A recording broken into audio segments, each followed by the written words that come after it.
Bueno, buen día. Hola a todos, ¿cómo están en este domingo soleado, por lo menos en Buenos Aires? Un placer estar con ustedes nuevamente.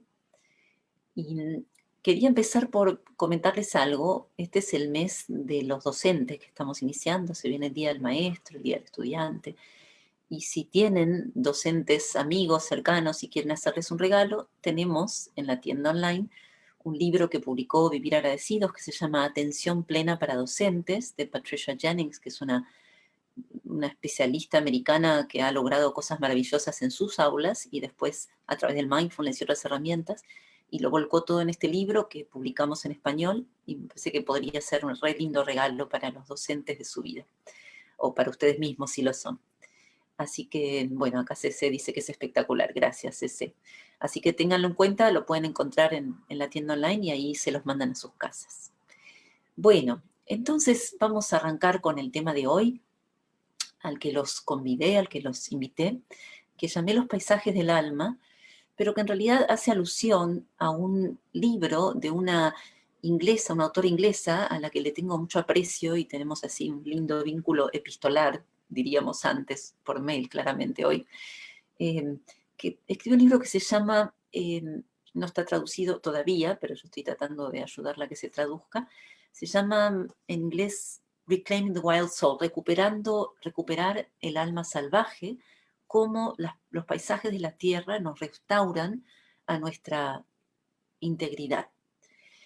Y habla de 5 grandes paisajes de la tierra, de los que vamos a hablar ahora un ratito, que funcionan como 5 arquetipos. Esta es una conjetura, una creación de ella, una elaboración de ella que me parece sumamente interesante. Entonces voy a empezar por decir que es un arquetipo para quienes quizás no hayan tenido contacto con este concepto. Un arquetipo es un patrón de imágenes, ideas, impulsos, eh, sí, básicamente eso, ideas, impulsos, imágenes que viven, que forman una constelación y que viven en el inconsciente colectivo. Entonces, así como la gran madre es un arquetipo, el niño es un arquetipo, el maestro es un arquetipo, podemos también pensar, ¿por qué no?, que los grandes paisajes, los 5 grandes paisajes que ahora voy a nombrar, también funcionan en la psiquis humana como arquetipos, porque no crecimos. Uy, los perritos se activaron. No crecimos disociados de estos paisajes, sino que fuimos moldeados en una sintonía, porque lo que es adentro es afuera y el entorno interior y exterior están en permanente comunicación. Entonces fuimos moldeados por estos 5 paisajes que voy a nombrar, que son el desierto, el bosque, iremos viéndolos de a uno, los ríos y océanos, la pradera, o vamos a ponerlo al revés, eh, la montaña, perdón, y por último la pradera, o las pasturas o el campo, diríamos nosotros. Y no tiene demasiada importancia que hayamos vivido en estos paisajes o que los hayamos apenas visitado o incluso que los hayamos visto en imágenes o en películas, porque algo de su mensaje profundo nos habita. Entonces vamos a empezar por hablar del desierto, a ver si logramos elaborar sobre todos y que generen lo que queremos que generen. Eh, para hablar del desierto, te voy a pedir, Carito, que pongas la primera imagen, porque cada uno, por supuesto, vamos a empezar por una poesía y nos sirve para empezar a pensar este paisaje del cual ahora quiero hablarles, mirar estas imágenes y leer a estos autores. Rumi nos dice: hay un desierto en el que ansío caminar, un amplio vacío, paz más allá de nuestra comprensión. Y les cuento algunas cosas acerca del desierto mientras miramos esta imagen. Los desiertos componen 1/5 de la superficie del planeta y hay distintos tipos de desierto. Hay desiertos de arena, como el del Sahara, hay desiertos rocosos, como el que vemos acá, por ejemplo, el de las rocas escultóricas rojas de Utah, en Estados Unidos, el de los cactus impresionantes en el desierto de Sonora, Estados Unidos también, eh, estos desiertos más áridos, como los que, por ejemplo, el Mojave en África. O sea, hay desiertos con distintas características, pero todos tienen en común la sequedad, el calor y la aridez. Y también esto que menciona Rumi en su poesía, que es ese vacío, es esa extensión que es un poco sobrecogedora, que se nos va la vista detrás de estos amplios horizontes y donde todo está como al descubierto. Fíjense que no hay mucho donde esconderse en un desierto. Y esto nos va a hablar metafóricamente de situaciones que vivimos en nuestra vida. Si quieren pueden ir poniendo en el chat qué sensación les produce esta imagen o pensar en un desierto. ¿Qué les trae pensar en el estar en el desierto? ¿Qué sensación física o emocional? Soledad, dice Diana. Sí. ¿Qué más? ¿Qué se imaginan sintiendo si en este momento aparecieran ahí? Desolación, inmensidad, vulnerabilidad, silencio, extensión, todo eso, claro. Y piensen también sensación de plenitud, dicen también magnificencia, intensidad, descubrimiento. Ahora, fíjense que en los desiertos otra característica son los vientos a veces un poco demoledores que aparecen y que moldean esas piedras que vemos y que arrastran las arenas. Y esos vientos que se llevan todo y que están permanentemente reconfigurando el paisaje, también los conocemos en nuestra vida, ¿no? Yo les pregunto, y por ahí después lo podemos compartir, ¿qué situaciones recuerdan que hayan sido como vendavales que desarmaron y rearmaron el paisaje interior de sus vidas? Puede haber sido una muerte, una separación, una pérdida. Por algo, acá están diciendo, un divorcio, la muerte de mi madre, geografía, el encuentro con Dios. Ahora, estos cambios ponen a prueba nuestras reservas, nuestros recursos, ¿no?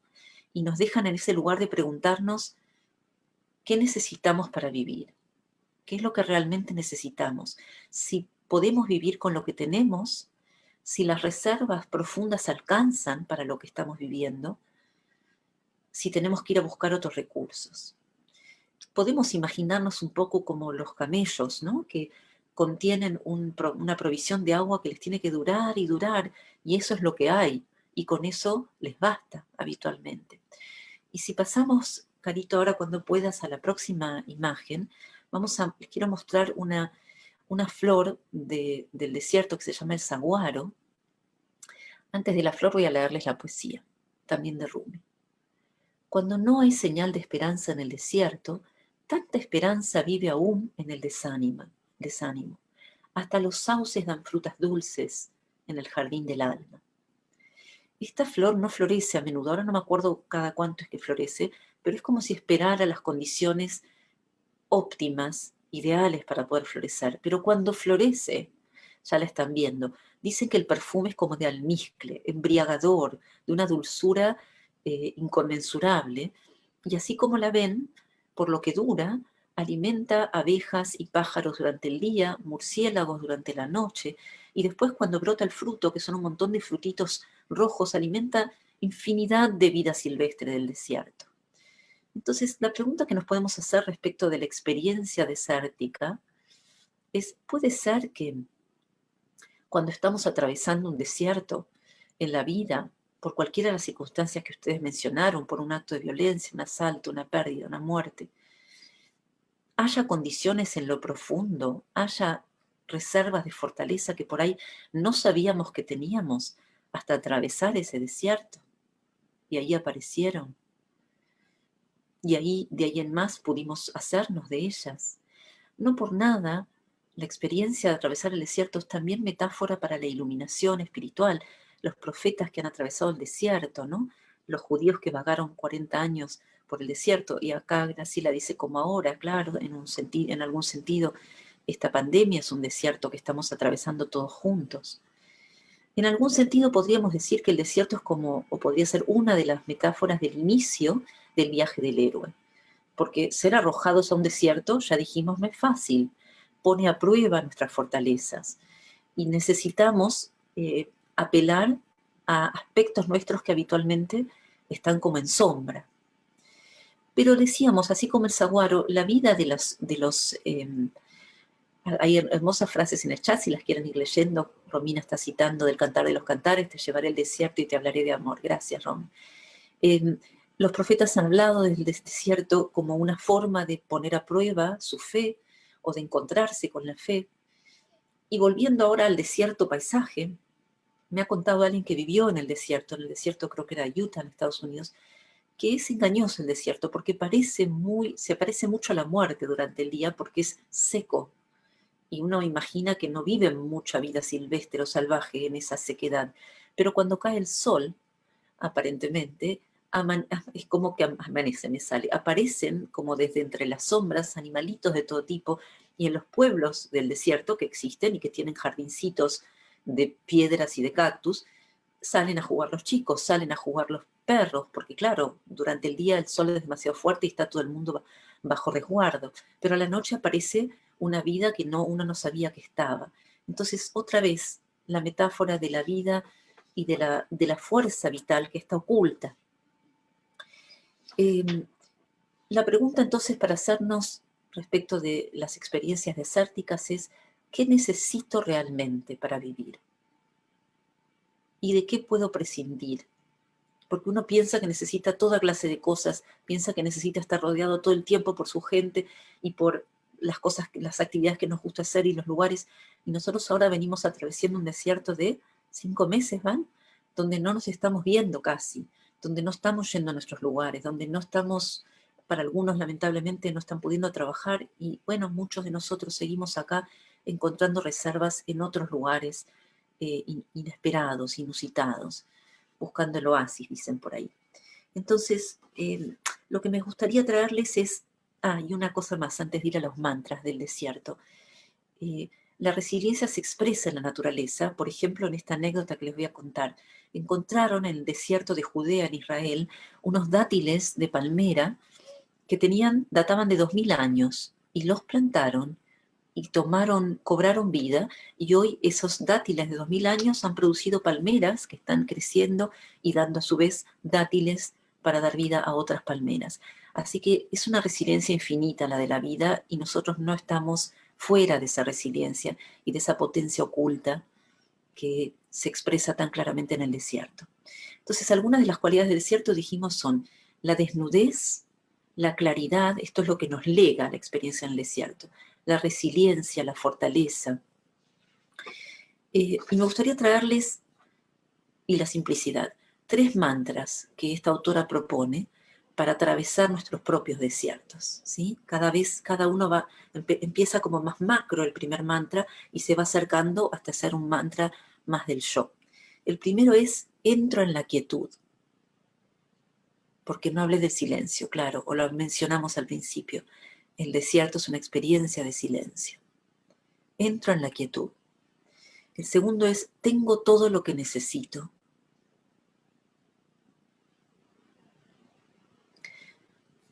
Y el tercero, ya en la médula, en la esencia, soy suficiente. Cuando hemos sido despojados de todo, todos lo sabemos porque estoy segura que no hay nadie acá que no conoce la experiencia del despojo, estos mantras nos pueden ayudar a caminar esos desiertos. Entro en la quietud, tengo lo que necesito, soy suficiente. Hay tanto más para contar del desierto. He dado talleres largos sobre cada uno de estos paisajes, pero quiero estar tranquila con que los abordamos todos y en todo caso nos quedamos ahí después pensando. Pero miren, tengo acá, eso no lo puse en nuestro PowerPoint, unas imágenes de George O'Keeffe, ¿no? Si las pongo, si se pueden ver, cuadros de George O'Keeffe. ¿Se llegan a ver? ¿Sí? Sí, se George, ve. Georgia Keeffe es una pintora que pintó en Taos, Nuevo México, en el desierto, se enamoró del desierto y ahí se quedó. Y ella pintaba osamentas como esta que ven acá, porque le encontraba una belleza, perdón, alguien la estaba mirando y lo saqué, una belleza en la desnudez de esos huesos pulidos por el viento y reflejando los rayos del sol. Y decía también que la cara de las mujeres a partir de cierta edad, cuando ya perdimos un poco, se vuelven más angulares, cuando ya no tenemos la redondez, ¿no?, de los primeros años. Ella decía, el desierto es como la cara de una mujer madura sin maquillaje. Lo que brilla es la belleza de su geografía, de su arquitectura, perdón, la belleza de su arquitectura. Así que tengamos en cuenta también este aspecto de la experiencia desértica. Y ahora vamos a soltar. Ah, no, Sortides més curtes, estades a segones residències i neixen a a la ver si yo ciutat. puedo silenciar. No, yo no estoy como vos, Carito, si podés vos. Bueno, decía que no mencioné, perdona, mi amiga, mencioné su libro, pero no mencioné a la autora. Barbaridad, se llama Mary Thompson Reynolds. Mary Thompson Reynolds. Reynolds, se escribe con Y. Igual su libro todavía lamentablemente no está en castellano, pero estamos ahí trabajando para que lo esté. Bien. Y acaba de hacerme el enorme honor de ofrecerme su apoyo para mi libro Donde vive el asombro, que va a aparecer ahora en inglés con su nombre atrás. Gracias, Carito. Ahí está anotado en el chat. Vamos entonces al segundo paisaje, que es el bosque. El bosque.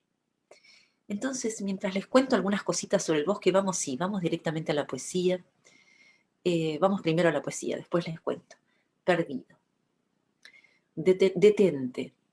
Los árboles frente a ti y los arbustos a tu lado no están perdidos. El lugar donde estás se llama aquí y debes tratarlo como a un poderoso desconocido. Debes pedir permiso para conocerlo y que te conozca. El bosque respira, escucha, te responde. He creado este lugar a tu alrededor. Si te vas, puedes regresar diciendo aquí. No hay dos árboles iguales para el cuervo. No hay dos ramas iguales para el reyesuelo. Si el valor de un árbol o un arbusto está perdido para ti, sin duda está perdido. El bosque sabe dónde estás. Déjale que te encuentre. Quedémonos ahí, Carito. Quiero que veamos la imagen del bosque y si quieren pueden ir compartiéndome qué emociones les produce el bosque. Si han estado en un bosque, por ahí ese bosque en particular, y si no, alguno que han visto en fotos como esta, en películas, frescura, misterio, protección, cobijo, asombro. Bien, gratitud. Están diciendo ya algunas de las grandes cualidades, presencia, profundidad, abrigo. Vamos a retrotraernos un momentito a los magia, sí, aromas y frescura. Vamos a retrotraernos a los cuentos de hadas. Todos hemos leído cuentos de hadas, ¿no?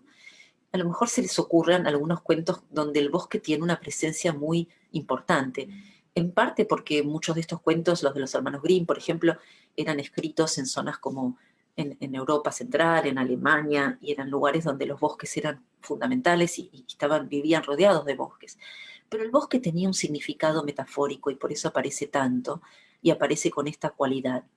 El bosque era, por un lado, vida, porque ahí se iba a cazar, y era también peligro, porque fíjense que en un bosque, a diferencia de una llanura, uno no ve tan claramente qué hay alrededor.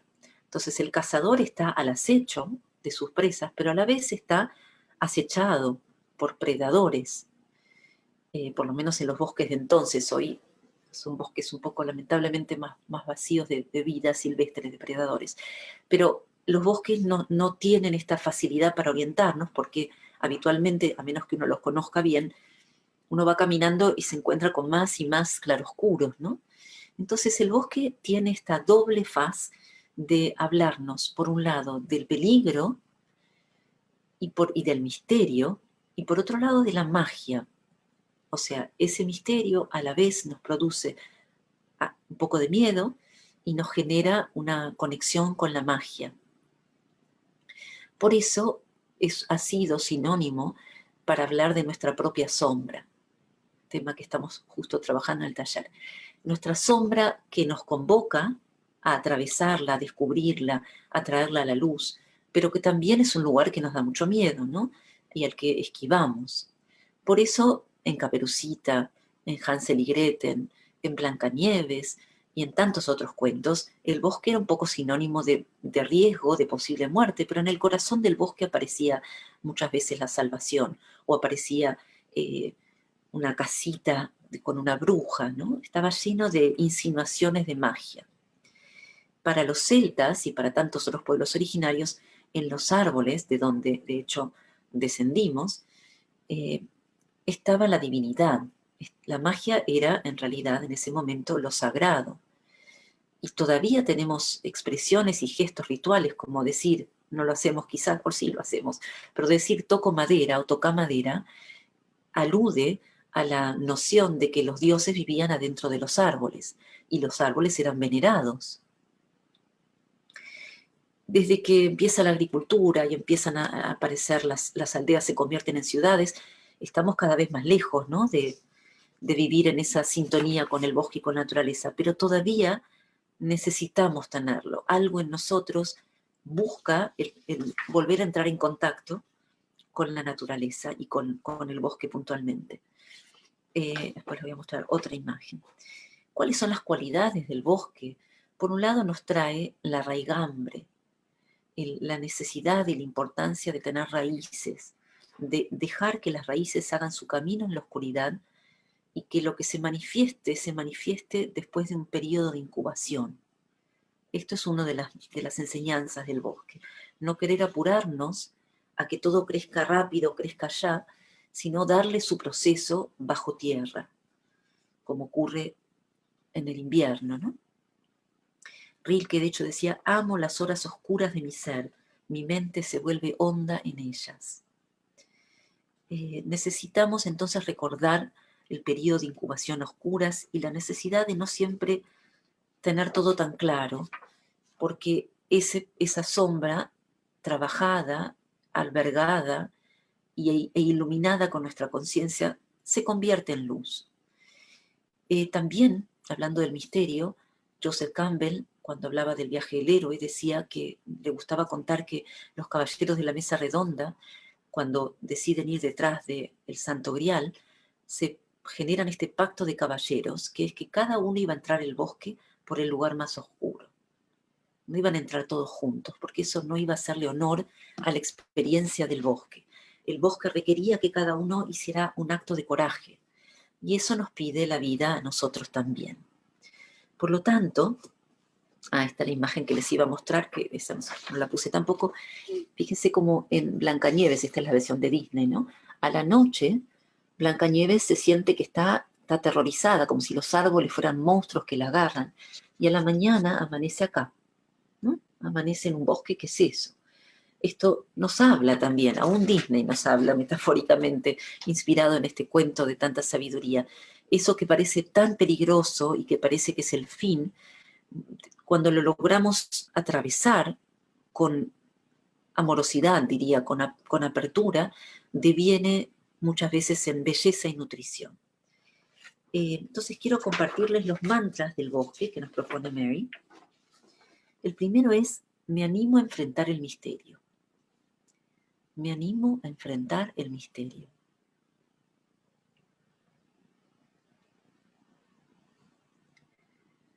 Tengo suficiente coraje para acercarme a lo desconocido.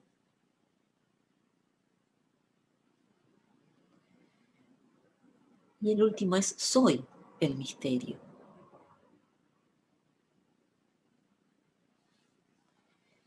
Entonces vamos del misterio exterior y nos vamos metiendo, como siempre, al misterio interior y entendiendo que esa es la oscuridad nutricia. La más nutricia es la que vive dentro nuestro. Vamos entonces ahora, piensen también, ¿no? Porque podríamos dar prácticas para cada uno de estos paisajes, pero por ahí es evidente que cada uno puede ir hacia sus propias sombras a buscar qué es lo que se está. Sí, el tercero es soy el misterio. Me piden acá que repita el tercero. Podemos tomar estos mantras y podemos también hacer un ejercicio de bucear en cuáles son las oscuridades que nos asustan y ver si podemos encontrar la luz ahí precisamente. Bien, vamos a ir entonces ahora al tercero de los paisajes de la Tierra arquetípicos, que son los ríos y los mares. Vamos primero al mar. ¿Podemos, Carito? Pensé que estaban al lado. Ahí está. Bueno, los mares son, antes de ir a la explicación, perdón, vamos a empezar por la poesía como siempre. Me costó mucho, tenía una de Borges divina, una de Octavio Paz, pero ganó esta de Neruda por la vitalidad. Neruda dice, es un fragmento esta de una poesía más larga, un poema más largo. Chileno, ¿has oído al mar en este tiempo? Anda en mi nombre, Moja tus manos y levántalas, y yo, desde otras tierras, adoraré esas gotas que caen desde el agua infinita en tu rostro. Yo conozco, he vivido toda la costa mía, el grueso mar del norte, de los páramos, hasta el peso tempestuoso de la espuma en las islas. Recuerdo en Puerto Montt o en las islas de noche, al volver por la playa, la embarcación que espera, y nuestros pies dejaban en sus huellas el fuego, las llamas misteriosas de un dios fosforescente.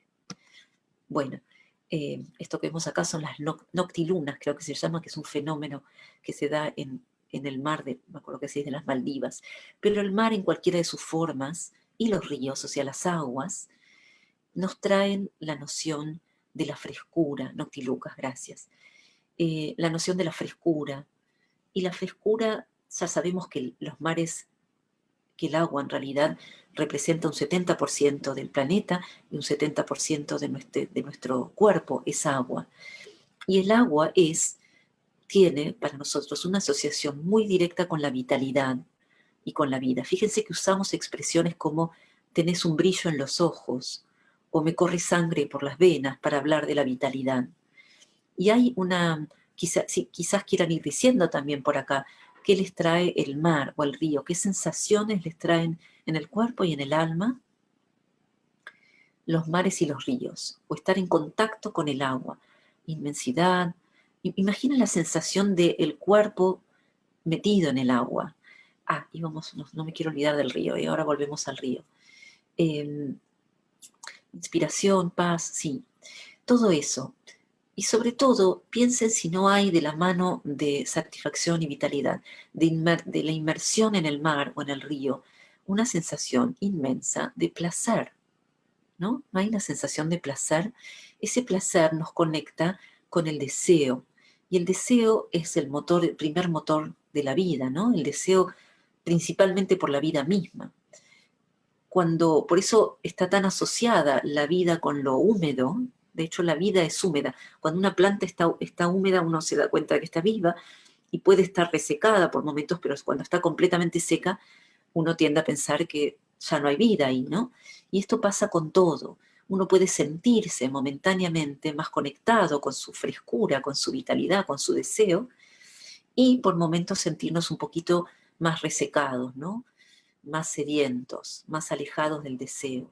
Y esto es un llamado de atención. Cuando aparece esto necesitamos reconectar con el deseo, reconectar con las aguas interiores, porque eso nos tiene que acompañar toda la vida, no se corresponde con una etapa de la vida, se corresponde con la vida. De hecho, Jean Shinoda Bolen, otra autora, la autora de Las diosas de cada mujer, los dioses de cada hombre.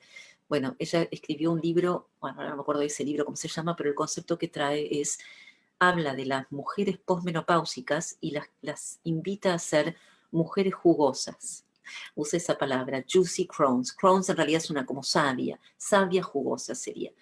Como mantener vivo podría ser también esa llama, ¿no? Ese fueguito, pero también mantener vivo la humedad del deseo, ¿no? Del deseo en los ojos, del deseo en las mejillas, de esa sensación de estar conectadas ilusionadas e ilusionados, porque lo mismo va para los hombres, con la vida misma. Entonces, ¿qué nos traen las aguas? Nos traen, por un lado, la noción del fluir, buscar dónde estamos fluyendo, si estamos fluyendo en la vida o dónde estamos atascados. Sí, vamos a ver el río antes de ir a los mantras y gracias por recordármelo, porque también tenemos con una foto inmensa de nuestra queridísima Miriam Pos del Delta, tenemos un río de Miriam y tenemos un río se me fue el nombre, de Juan Laurentiano Ortiz, Juan L. Ortiz, que es una maravilla, que se llama Fui al río, poeta entrerriano, ¿no? O correntino, entrerriano creo. Fui al río y lo sentía cerca de mí, enfrente de mí. Las ramas tenían voces que no llegaban hasta mí. La corriente decía cosas que no entendía, me angustiaba casi. Quería comprenderlo, sentir qué decía, el cielo vago y pálido en él, con sus primeras sílabas alargadas, pero no podía. Regresaba. ¿Era yo el que regresaba? en la angustia vaga de sentirme solo entre las cosas últimas y secretas, de pronto sentí el río en mí, corría en mí, con sus orillas trémulas de señas, con sus hondos reflejos apenas estrellados. Corría el río en mí con sus ramajes, era yo un río en el anochecer, y suspiraban en mí los árboles, y el sendero y las hierbas se apagaban en mí. Me atravesaba un río, me atravesaba un río. Tantas veces me he acordado de esa frase final cuando me bañaba en las aguas del delta. Me atravesaba un río, me atravesaba un río. Uno cuando está dentro del río, no está solo uno dentro del río. El río está en uno, claramente. Y está en uno a una hora que estamos cada uno en su casa. Quizás alguno tenga la dicha de estar cerca del río, pero aunque no esté el río cerca de nosotros, nosotros lo sentimos cerca, ¿no? Cuando lo invocamos o lo evocamos, aparece la fuerza de ese río o de ese mar. Entonces, volviendo a las aguas que nos habitan, decíamos que la invitación que nos traen es a recordar la importancia del fluir y a preguntarnos qué no está fluyendo en mi vida. Necesito más movimiento físico, más contacto con el arte, más intimidad con otra persona, que puede ser, por supuesto, por los medios que hoy tenemos a nuestro alcance. ¿En qué necesitamos fluir mejor? El equilibrio es otra cualidad que nos traen de recuerdo las aguas. Vieron que las aguas enseguida se equilibran donde sea que estén. Eh, Hay una frase de un poema de Gary Snyder, un poeta naturalista, que dice: cuando el arroyo está lleno, fluyen los poemas. Cuando el arroyo está seco, apilamos piedras, ¿no? Para que vuelvan a fluir. Y hay una hermosa anécdota, no, una historia de un pueblo donde había una sequía y llaman a un hacedor de lluvias, y el hacedor de lluvias pide que lo dejen encerrarse en una casita solo y que no lo molesten, y que a los 3 días va a llover. Y a los 3 días llueve. Y cuando él sale de la casita le dicen: ¿qué hiciste? ¿Qué magia hiciste? Y él dice: ninguna, solo entré en un estado de paz y calma y conexión conmigo, entré en el Tao y entonces la naturaleza entró en el Tao conmigo. Y como lo que tenía que suceder era que lloviera, llovió. Eso es el equilibrio, interior y exterior. Entonces un ejercicio puede ser, por ejemplo, llenar un vaso de agua por la mitad y preguntarnos: ¿qué necesito sumar? ¿Qué sobra y qué falta en mi vida? ¿No? Donde veo que hay un vaso medio lleno, me pregunto qué es lo que está llenando mi vida, cuál es el sentido de lo que hay. Y por otro lado, qué es lo que falta, qué es lo que necesito. Y después agradecemos por esa agua y nos la tomamos, ¿no? Agradeciendo. Otra cualidad de las aguas es la abundancia, la generosidad. Y acá me gustaría citar a Huston Smith, que fue un gran estudioso de las religiones comparadas, y en un momento cuando alguien le preguntó cómo estaba tan seguro de su fe, él contestó: porque toda mi vida he experimentado océanos de bondad. Océanos de bondad, miren la palabra que usa, ¿no? El océano, como ya algunos dijeron, es un conducto muy directo a la sensación de expansividad, de generosidad, de inmensidad. Y como decía Borges en ese poema que no llegué a leerles, cada vez que uno ve el mar lo ve por primera vez, ¿no? Cada vez que uno ve el mar lo ve con el mismo asombro de la primera vez. No hay acostumbrarse al mar. Y lo que nos provoca es ese contacto con lo infinito adentro de nosotros. Por eso lo añoramos tanto, ¿no? Pero podemos traerlo nosotros a él. Y por último, la profundidad. Los mares y los ríos nos hablan también de una profundidad, así como el bosque, que a veces nos da un poco de temor, pero donde sabemos que podemos ir a buscar. Por ejemplo, en los sueños. Campbell decía, o era Jung, tantas citas, decía que todos somos pescadores a la noche, pero no todos traemos nuestras pescas a la superficie. O sea que cuando soñamos vamos a esos mares profundos, y a veces tenemos la suerte de traer la pesca ahí vivita y coleando, y la podemos observar y podemos nutrirnos con lo que ahí encontramos. Pero hay que también querer, ¿no? Hay que también hacer tiempo y espacio para sumergirnos ahí, en nuestros sueños, en nuestras visiones diurnas, en nuestro inconsciente. Bien. Creo que no les traje el mantra.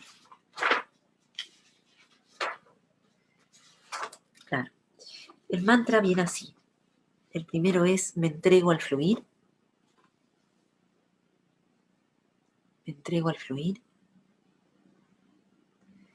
El segundo es: tengo la fe necesaria para vivir plenamente como yo mismo.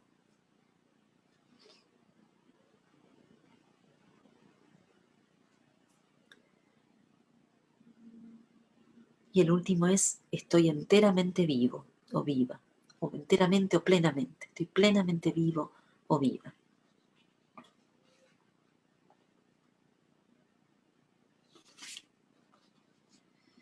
Bien, entonces con esto vamos a dejar fluyendo las aguas y vamos a ir a visitar el cuarto paisaje, que es la montaña. Cuando quieras, Carito. Cómo escalar una montaña, de Maya Stein. No te equivoques. Este será un ejercicio en el arte de permanecer vertical. Sí, habrá una vista, más tarde, un amplio fragmento de cielo abierto. Pero mientras tanto, árbol y roca. Si tienes suerte, un halcón sobrevolará escudriñando el suelo del bosque. Si tienes suerte, un conjunto de flores silvestres te mantendrá alegre. Pero más que nada, transpiración constante, tu corazón que aletea sin delicadeza, un sólido dolor que perfora tus pantorrillas. Esto se llama trabajo, esto que llegarás a entender simplemente como movimiento, como toda la evidencia que necesitas para avanzar. Olvídate de dónde estás. Esta historia ya no existe, ya no es cierta. Ay, el chat me está tapando. Esperen un segundito. Mantente, ahí está. Nivela tu mirada con el camino que atraviesas y ni la oscuridad podrá detenerte. Nivela tu mirada con el camino que atraviesas y ni la oscuridad podrá detenerte. La montaña que les trae, mirar esa imagen tan imponente, ¿qué les trae? Atención plena, ancestralidad, desafío, soledad. Sí, todo eso, grandeza, majestuosidad y trabajo, claro.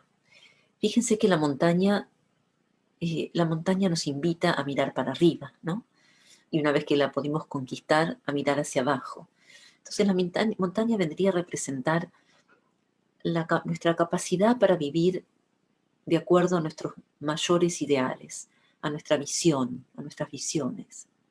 Siempre que vimos una montaña o nos acercamos a ella, algo en nuestra alma parece elevarse con esa montaña, ¿no? Imagínense un mundo sin montañas. Qué chatura, ¿no? Qué sensación de chatura nos daría. Pero la montaña no necesariamente es un lugar para vivir. Hay algunas culturas que viven, pero en general viven en las laderas, no viven en la cima, porque en la cima hay poco oxígeno, porque es peligroso, porque no se puede cultivar. Entonces, la montaña nos invita, es un momento de la vida de esfuerzo, de desafío, como bien decían, y de búsqueda de algo más alto. Forma parte también del viaje. El héroe es otra imagen que aparece mucho, esta idea de subir una montaña, y muchos profetas han bajado de la montaña iluminados o con sus enseñanzas para compartir, ¿no? Es necesario llegar a un cierto lugar a través de determinadas prácticas, dificultades, desafíos. A veces son prácticas, a veces es la vida misma que se vuelve ardua y en cuesta arriba, ¿no? Pero la montaña también nos trae, como bien dijeron por ahí, la noción de un puro presente, y de un puro presente que es también eternidad. Hay algo de la eternidad en la montaña, ¿no? Quizás porque tardan tanto en ser cinceladas y son tan longevas y nos conectan con los orígenes de la Tierra, pero el hecho es que hay algo ahí que nos habla de una eternidad y nos invitan a pensar en términos de eternidad. Por ejemplo, como pensaban los Lakota, sí, creo que eran los Lakota, que hablaban de pensar cada acción como lo que pudiera alcanzar o cómo podría afectar hasta la séptima generación. O sea que hay ahí como una idea de de no pensar en términos, en tiempos cortos, en cortos plazos, o en lo que me afecta a mí únicamente. Y hoy estamos tan llamados a volver a pensar en estos términos, con el mundo en un equilibrio tan delicado y tan eh, flagelado, ¿no? Por distintas situaciones de peligro que necesitamos atajar. Nos pide que volvamos a pensar en términos de eternidad. Por otro lado, también la montaña nos trae solidez, ¿no? Jung dijo, el papel y la montaña en un momento de crisis vital, que justo conversábamos ayer en el taller, cuando se empezó a preguntar por el sentido de su vida, Jung dijo, el papel y la palabra me eran insuficientes, necesité hacer mi confesión de fe sobre piedra. Y se dedicó a trabajar con piedra y se construyó una casa con piedra y talló a mano él una frase en latín que significa en castellano, lo llamemos o no lo llamemos, Dios estará ahí. Entonces la piedra tiene esta noción de lo que perdura, lo que permanece, la solidez, y la solidez interior también, ese aspecto nuestro que mientras que todo cambia, el cuerpo cambia, las emociones cambian, los pensamientos cambian, hay algo que no cambia. Por eso nos sirve eh, muchas veces tocar piedra o sentarnos sobre una piedra o mirar imágenes de montaña para evocar eso en nosotros. Además Jesús dijo también sobre esta piedra construiré mi iglesia, ¿no? Así que ahí también nos habla de lo mismo, de eso que él tenía pretensión de que perdurara por siempre. Desde arriba de la montaña, por otro lado, tenemos perspectiva a lo que necesitamos todo el tiempo para no quedarnos con esta mira corta y pensando en simplemente hacer cosas que nos sirvan para mañana o pensando simplemente en lo que nos afecta a nosotros. Necesitamos de esa mirada de montaña. Y para eso, bueno, quizás algunos lo hayan leído en mi libro, en Donde vive el asombro, hay una estación del mapa que se llama La Montaña o el Pico Visionario, creo que le puse, donde la invitación es a mirar con ojos míticos, ¿no? La mitología nos sirve para mirar con ojos de montaña. Entender que la vida es un relato más largo que hoy y que mañana, y que necesitamos poder ver todo. Bien, voy a compartirles los mantras. El primero es haciendo a la claridad, haciendo a la claridad. El segundo es tengo la fuerza que necesito.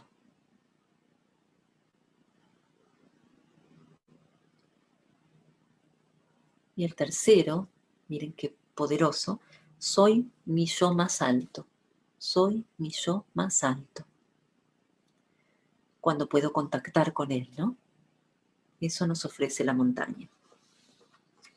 El esfuerzo de subirla y la perspectiva que nos ofrece arriba. Y otra cualidad que no mencioné es la humildad, porque una montaña genera una sensación de que no la vamos a subir en 2 minutos y tampoco podemos subirla distraídos o no prestando atención, ¿no? Así que la humildad también es un regalo de la montaña. Bien, espero que hayamos podido evocar esa sensación de solidez. De hecho, podría dar 1000 ejemplos. En el yoga hay una postura de la montaña, las pirámides que imitan la forma de la montaña. Uno puede también evocar la sensación de la montaña cuando va hacia adentro a Tadasana, cuando va hacia adentro a hacer silencio, ¿no? Puede evocar el silencio de la cima de la montaña. Podemos incluso hasta mirar nuestros problemas haciendo de cuenta que los vemos desde arriba de la montaña y vemos qué nos aparece como consecuencia. Bien, pero no vamos a quitarle tiempo a nuestro último paisaje, así que vamos a despedirnos ahora de la montaña y vamos a visitar nuestro último paisaje, que es la pastura o la pradera, o nosotros le decimos el campo, con 2 preciosas odas del querido Machado que dicen así. He vuelto a ver los álamos dorados, álamos del camino en la ribera del Duero, entre San Polo y San Saturio, tras las murallas viejas de Soria Barbacana, hacia Aragón, en castellana tierra. Estos chopos del río que acompañan con el sonido de sus hojas secas el son del agua, cuando el viento sopla, tienen en sus cortezas grabadas iniciales que son nombres de enamorados, cifras que son fechas. Álamos del amor que ayer tuvisteis, de ruiseñores vuestras ramas llenas, álamos que seréis mañana liras del viento perfumado en primavera, álamos del amor cerca del agua, que corre y pasa y sueña, álamos de las márgenes del Duero, conmigo vais, mi corazón os lleva. Esos álamos son los que estamos viendo, ese es el Duero. Gracias, Caro, por la foto. Y este es otro fragmentito de este mismo Campos de Castilla. Oh, sí, conmigo vais, campos de Soria, tardes tranquilas, montes de violeta, alamedas del río, verdes sueños del suelo gris y de la parda tierra, agria melancolía de la ciudad decrépita, me habéis llegado al alma, o acaso estabais en el fondo de ella. Gentes del alto llano numantino, que a Dios guardáis como cristianas viejas, que el sol de España os llene de alegría, de luz y de riqueza. ¿Qué les trae la imagen del campo? Estos son campos de Castilla, podrían ser campos de acá, campos pampeanos o campos de tantos lugares del mundo. Tranquilidad, dicen, color y paz, quietud, horizonte, paz, inmensidad, silencio. Muchos dicen paz, alimento, suavidad, paz del corazón, fertilidad, raíces, cosecha, abundancia, agradecimiento. No es casual. Esto que está pasando no es casual. No llego a leerles. No llego a leerles todos. Qué lindo. Gracias por las cosas lindas que están diciendo. Serenidad, amor, abundancia. Esto que nos pasa tiene una razón de ser. Que el campo y la pradera nos genere tanta emoción que se suceden las palabras y no las llego a leer. El campo y la pradera es el lugar donde elegimos los seres humanos habitar, porque ahí van los animales a pastar, a tomar agua, porque ahí es donde los ríos se convierten en arroyitos, porque ahí es donde las tierras son fértiles y podemos cultivar, y porque ahí es donde nos encontramos. Entonces, en el viaje del héroe, el campo, la pradera, la pastura es donde volvemos. Es a nuestro paisaje más habitual, más cotidiano, y no es ni tan magnificente como la montaña, ni tan excitante como el mar, pero es el lugar donde podemos crear, construir nuestras casas mayormente. Por supuesto hay gente que vive también cerca del mar y en otros lugares, pero históricamente los seres humanos han elegido establecerse en las praderas, porque era donde podían producir sus alimentos. Entonces, en este lugar donde volvemos, la tierra nos invita a cultivarla, a alimentarnos de ella y también a volver a sentirnos tierra, a volver a sentirnos parte de la tierra. La poeta americana Joy Harjo dijo, recuerda la tierra cuya piel eres, somos la piel de la tierra. Y aunque la hemos pavimentado tan locamente, también Wendell Berry, otro poeta, decía, por debajo del cemento, por debajo del pavimento, la tierra tiene vocación de pasto. Se está queriendo crecer el pasto por debajo de nuestras veredas y nuestros pavimentos. Entonces, la llanura también nos invita a recordar, por un lado, la pertenencia a nuestros lugares. Y no solamente a la naturaleza, sino también a los lugares en los que hemos crecido. Por mucho tiempo el barrio era un lugar muy familiar, muy conocido, de mucha pertenencia. El almacenero era una persona de mi elenco estable, el diariero lo era, la farmacéutica y así. Hoy hemos perdido mucho esto, en algunos lugares se mantiene, pero apareció esta noción de los no lugares, ¿no? De los shopping, de los lugares donde claramente no solo no hay pertenencia, sino que están diseñados para que no la haya. Están diseñados para que compremos, nos enloquezcamos un rato y salgamos despavoridos de ahí. No son lugares para permanecer. Entonces, ¿cómo podemos volver a recuperar una noción de permanencia y de pertenencia donde ese árbol de mi vereda no es cualquier árbol? Y esa persona que me vende el pescado o la fruta o los remedios no es cualquier persona. Yo trabo vínculo con esa persona y me importa. Y le importo a él o a ella. Esta es la principal invitación de la pradera, del campo, de la llanura. Los llanos son los lugares donde podemos mirarnos a los ojos unos a otros y descansar juntos. Y también podemos celebrar juntos. Las celebraciones transcurren aquí. Cuando nos juntamos, como se ha juntado la humanidad siempre a hacer sus rituales de agradecimiento, de cosecha, de rogativa, de pedido, de ayuda, de pedido de lluvia, de vocación. Los valles, claro. Entonces, quiero compartirles primero las cualidades y ahora los mantras. La pertenencia es la principal, la libertad, que muchos mencionaron, la belleza, que es la belleza de lo cotidiano, la belleza de lo conocido. No es la belleza espectacular, como decíamos, del bosque, de la montaña, es la belleza que necesitamos aprender a ver nuevamente cada día, a autogenerarnos el asombro de lo que nos rodea cada día. La sensualidad de la tierra, poder conectar con el canto de los pájaros, con los árboles que me rodean. Y los mantras son: me arraigo en la comunidad, tengo mi lugar y mi propósito, soy el cuerpo de la tierra. Mientras escriben, quiero traer el libro, que no lo tenía a mano, perdón, pero se los quiero mostrar.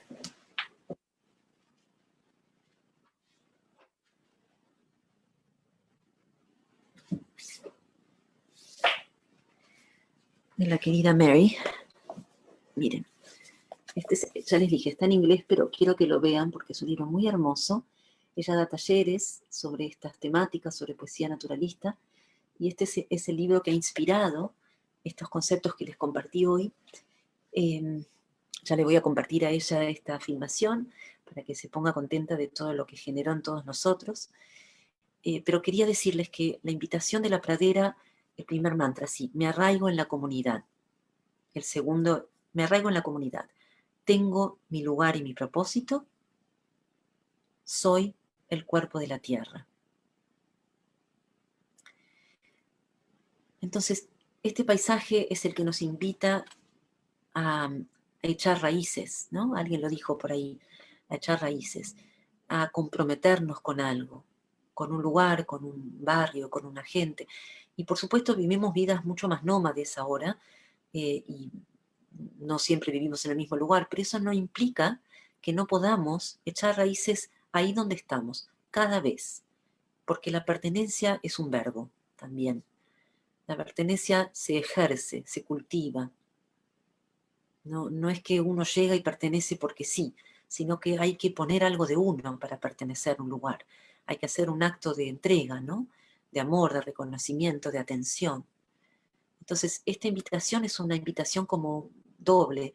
Por un lado, a volver a pertenecer al barrio que vivimos, sea circunstancial o no, ahí donde vamos a echar raíces, por el tiempo que estemos.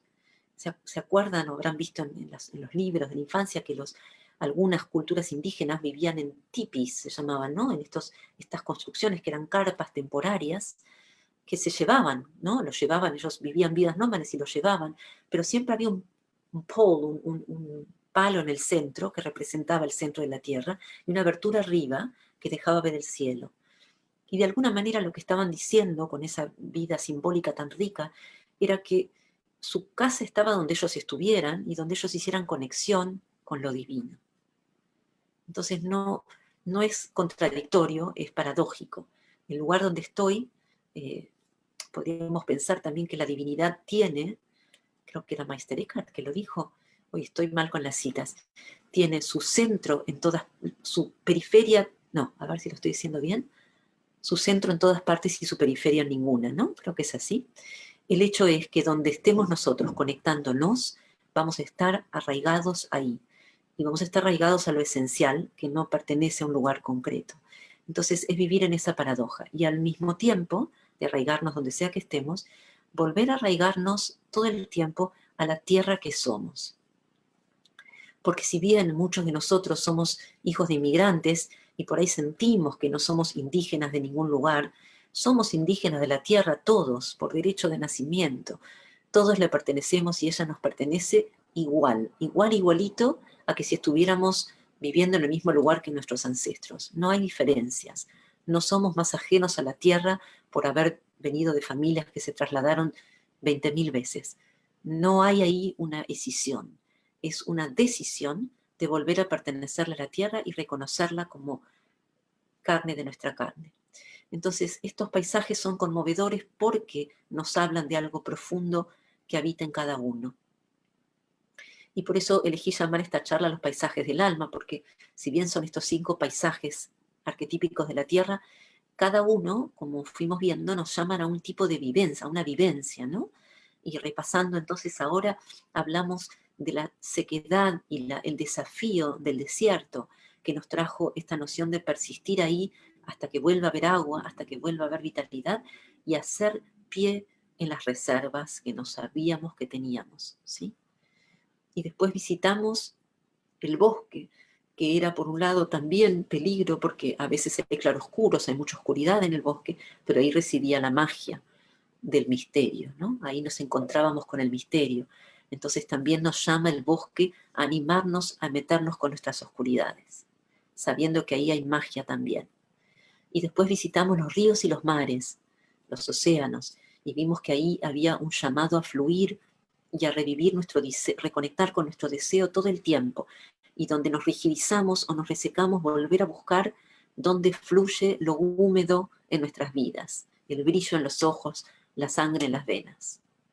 Y después visitamos la montaña y hablamos de cómo la montaña nos invita a ese camino escarpado a veces, pero cuya resultado, cuya recompensa es esa visión con perspectiva, con miras anchas, con infinito.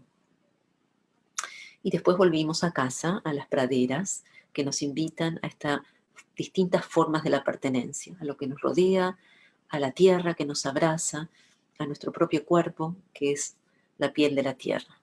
Así que un poco ese fue el viaje que quería que hiciéramos juntos. Ojalá que les queden resonando algunas vivencias para explorar en estos próximos días. Les mando muchos, muchos cariños a todos. Agradezco a Mary, aunque no la invité porque era todo en castellano, pero después pensé que la podría haber invitado. Pero se lo voy a compartir y nos seguimos acompañando en estas exploraciones de lo sagrado cotidiano. Muchos cariños a todos. Gracias, gracias Caro, gracias a todos por acompañar. Nos vemos prontito. Que tengan una iluminada semana. Hasta prontito.